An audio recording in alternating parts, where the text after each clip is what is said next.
هذا الجمال كله من حديقتي، أنا زارعته بيدي. في أكيد من هيك؟ أكيد لا. تعالوا سوا على المطبخ نعمله مع بعض.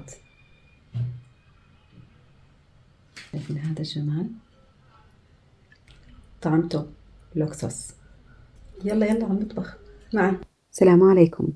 اليوم قررت أعملهن أحلى حشوة يمتزج فيها نكهة الحشوة مع القرع اللي رح يكون أكيد بعد ما يستوي طري ودايب ذوبان بالثوم. لايك على السريع على الفيديو وفوتوا على القناة حتى تشوفوا كل الفيديوهات اللي منزلتها بالحديقة والزراعة، كيف جهزت الأرض للزراعة والسماد وإلى آخره. هلأ هدول القرعات أنا قطفتهم وخليتهم عندي، يعني إلهم شي تقريبا شهر عندي بالبيت، وقررت هلأ إني أبلش أطبخهم. جبتهم طبعا لأنه بتعرفوا موسم سبحان الله الصيف بيجي كتير فيه حصاد كتير فيه قصص، فكنت ما شاء الله ما عم بلحق، فتركتهم لهدول سبحان الله لهذا الوقت. قلت هلا اجى وقتهم لازم اعملهم، خلص بكفي. طبعا هو الافضل انكم تتركوهم تقريبا شهر وبعدين تطبخوهن. هلا هيك فرغت القرعات اللي عندي. هذا القرع كتير طيب بالحشي. البذور تبعته بتيجي 3 أنواع بذور مع بعض بنفس الكيس. اجى معه هذا النوع البردقاني وهذا اللي هلا عم بسويه، وفي نوع ثالث اجى كتير زحبته صغيره، تركتهم لوقت تاني بطبخهم فيه. هلا اكيد ما تنسوا تحتفظوا بالبذور حتى تزرعوها بالصيفيه، بتغسلوها وبتنشفوها وبتخبوها بأكياس وبتكتبوا عليها الاسماء. هلا هون انا مسكت صدورة الدجاج قسمتهم صغير لحتى القرعات تبعوتي هدول الكيوت كتير صغار، فمشان يسعى بقلبهم حشوة منيح. فقطعتهم بهاي الطريقة للدجاجات أو لصدورة الدجاج، وراح أخليهم على جنب.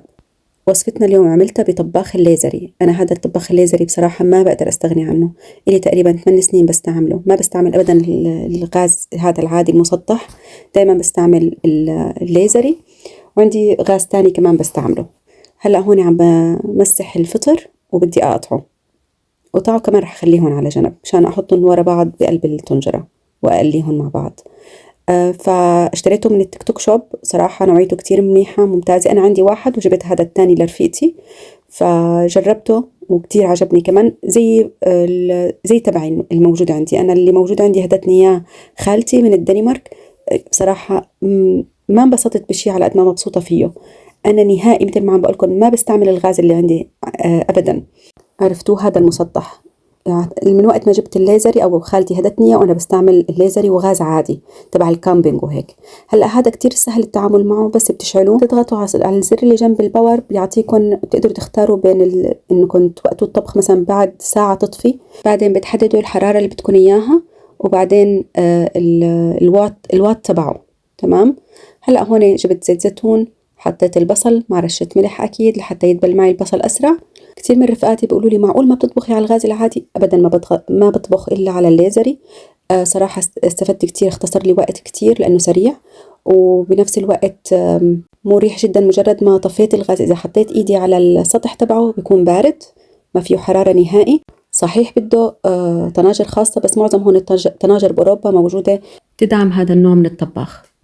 هلأ هون حطيت الدجاج قلبته والبهارات معه، رح أكتب لكم كل شي بهارات موجودة معي بالكابشن أو بصندوق الوصف. حطيت كاري، قرفة، جوز الطيب، كزبرة، فلفل أسود، و7 بهارات.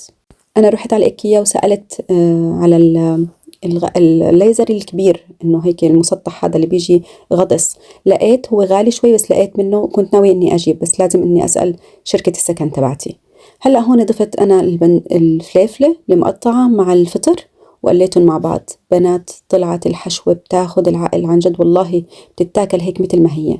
هلأ مشان بدي أحط هيك زيادة نكهة لإلها وطعمة أطيب، حطيت جبنة أشقوان أو اللي بدكم إياه، أي نوع موجود عندكم إياه من هاي الأنواع اللي بتعطي مطة للحشوة، بتعطي نكهة كتير لذيذة لإلها. هلأ هون حشيت القرعات اللي نظفتهم معاكم، وأكيد بكون مسخنة الفرن قبل بوقت على حرارة على شي. ادهنوا اليقطينات كلاتهم بالزيت بس تحشوهن. طلعت الأكلة كتير طيبة. سبحان الله، حتى عجبني كتير القرع البردقاني الأورانج، حتى أحلى، طعمته أحلى من التاني اللي مقلم، بس كمان طيب الحقيقة كتير. وإن شاء الله السنة الجاي رح أرجع أزرع منه لحتى أسوي نفس الطبخة، بس بجوز بحشوات تانية مختلفة. شوفوا قديش طري معي، بدوب ذوبان بالتم، ما طبيعي. هلأ رح أحط عليه شوية جبنة وأحطه شوي بالفرن على فوق بس يخلص رشة بقدونس، عن جد رح تاكلوا أصابيعكم وراه. تقريبا أخذت معي بالفرن شي 20 دقيقة لنص ساعة. وانتوا بدكم تشوفوا يعني بدكم تغرزوا الشوكة بالقرعة وتشوفوا إذا استوت ولا لا. بس تكون جاهزة. أقصى حد 45 دقيقة، هذا كتير يعني، بس يعني ممكن إذا كانوا القرعات أكبر من هيك يكون بحاجة لوقت أكتر. أنا تبوتي أخذوا نص ساعة، طلعتهم وكانت نكهتهم بتاخد العقل بجد. ما توقعت أولادي ياكلوهن، أكلوهن وانبسطوا كتير عليها بطريقة مو طبيعية. يعني عن جد أنا كتير فرحت من كل قلبي، الحمد لله والشكر لله. هلأ بتمنى لكم يوم سعيد، وما تنسوا اللايك، وأستودعكم الله. السلام عليكم ورحمة الله وبركاته.